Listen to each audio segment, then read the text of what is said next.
Assalamualaikum warahmatullahi wabarakatuh. Saya Muhammad Ahdiyatul Ilahi Al-Hasimi, Prodi TPS kelas A. Saya di sini akan melakukan interview kepada salah seorang guru, yaitu Bapak Muhammad Hasim. Kepada Bapak Muhammad Hasim, silakan untuk memperkenalkan. Assalamualaikum warahmatullahi wabarakatuh. Waalaikumsalam. Langsung saja saya akan memperkenalkan diri. Nama saya Muhammad Hasim. Saya mengajar mata pelajaran sejarah di Madrasah Aliyah Miftahul Qulub Pelagan Galis Pamekasan.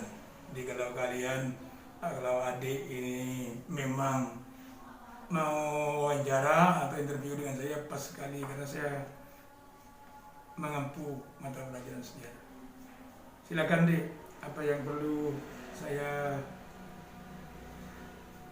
jawab sesuai dengan pertanyaan adik. Silakan. Baik.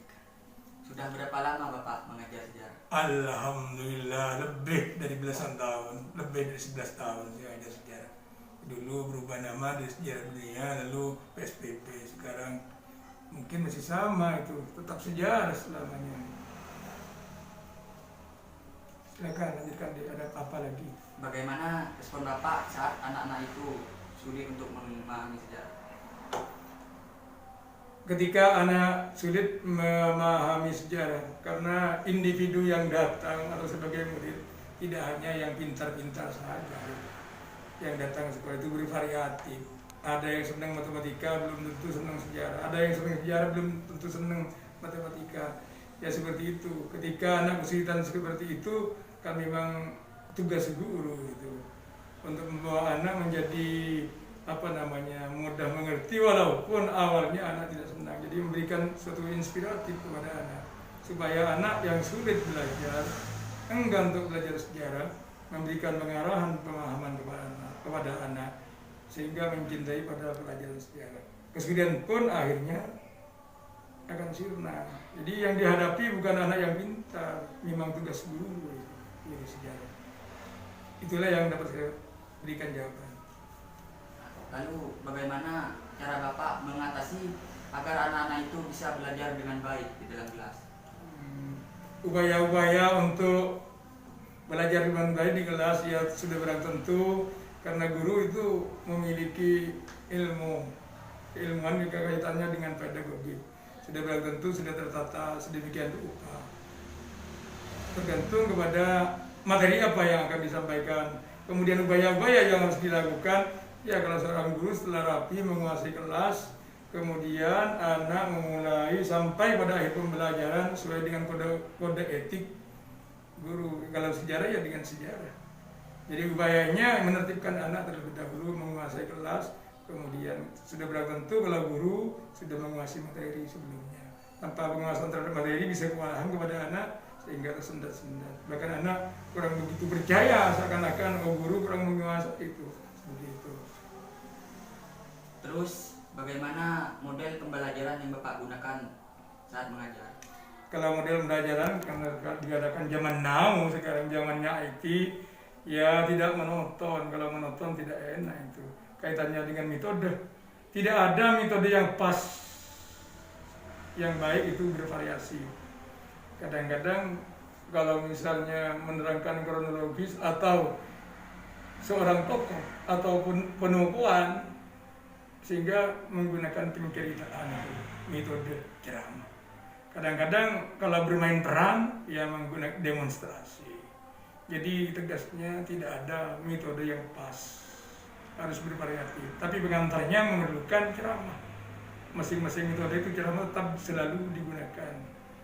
Itu bagaimana situasi dan kondisi ketika KBM itu berlangsung.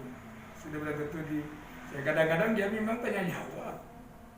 Kadang-kadang dibentuk kelompok sehingga kemajuan itu ditentukan dengan kelompok. Tapi walaupun kelompok, tiap-tiap kelompok itu sudah mempunyai jawaban atau kalau itu ada pertanyaan masing-masing. Sehingga guru mudah menilainya dari aspek pengetahuan kemudian ke keterampilan. Pengetahuannya dan knowledge-nya itu, kemudian keterampilannya itu memang yang diperlukan. Biasanya keterampilannya lebih besar, 60 banding 40. Barangkali masih ada lagi. Ada. Iya. Ini sedikit tentang sejarah. Iya. menurut pendapat Bapak tentang nasionalisme itu apa? Oh, nasionalisme ini jadi setiap ilmu tidak berdiri sendiri, ini katanya dengan BPKN juga ada di BPKN ada. Jadi nasionalisme itu adalah suatu paham yang kesetiaan individu diserahkan kepada bangsa dan negara. Karena sudah setia, akhirnya rela berkorban. Rela berkorban itu namanya muncul patriotisme. Kedua-duanya tidak bisa dipisahkan. Karena dasarnya kita pada tanah air, makanya bermuara pada cinta tanah air, antara nasionalisme dan patriotisme. Itu menurut pendapat saya. Artinya kesetiaan individu diserahkan bangsa kepada bangsa dan negara. Lalu muncul ingin berkorban. Muaranya ada pada cinta tanah air. Itu sementara jawaban saya kaitannya dengan Yang nasionalisme. terakhir, Ya. ini pertanyaan yang terakhir. Ya. Apakah ada murid-murid Bapak itu yang melanggar aturan di dalam kelas? Di kelas atau di sekolah? Iya, atau di Iya, sekolah. iya. Sudah bilang tentu adik-adik ya, tiap sekolah itu punya tata tertib. Hal masuk, tidak boleh datang terlambat, ada BK, semuanya berjalan seperti itu tiap hari. Ya, pelanggaran bergantung situasi dan kondisi. Kadang-kadang kalau hujan ada yang terlambat. Sehingga dikatakan terlambat, ada yang memang melanggar, misalnya kalau itu di dalam kelas. Tidak begitu memperhatikan. Ya, setiap aturan pasti ada yang ya full upayanya untuk 100% untuk mematuhi, ada yang tidak mematuhi, ada pelanggaran, sehingga perlu BK. Jadi semua komponen itu menjadi suatu sistem, tidak ada yang berdiri sendiri. Ketika ada pelanggaran, kalau pelanggarannya berat, ya bisa digiring ke BK atau BP. Kalau hanya ringan, ya cukup menegurnya saja. Nah, karenanya kadang-kadang tiap sekolah itu memiliki skor. Ada pelanggaran ringan, ada pelanggaran berat. Yang ringan itu ya nilainya kalau yang berat mungkin diskorsing atau bahkan akhirnya tidak boleh diikutkan ujian, bahkan dikeluarkan, diserahkan kepada orang tua, dikembalikan lagi kalau sudah tidak bisa dibina. Jadi setiap aturan ya walaupun tidak maksimal 100% tetap berupaya warga sekolah. Biasa itu ada yang melanggar. Kalau dalam bentuk yang kecil itu selalu ada. Kalau yang berat-berat kadang-kadang jarang terjadi. Itulah yang ada di sekolah MA Miftahul Qulub Pelagan. Tapi di pondok itu tidak seperti di luar. Gampang cara mengayominya. Itulah jawaban saya, Dik. Barangkali masih ada? Sudah, Pak. Terima kasih jawabannya. Iya, sama-sama, Dik. Karena semua saling ketergantungan, tidak berdiri sendiri. Harus memang ketika belajar ini butuh ini, ya silahkan. Ya terima kasih juga.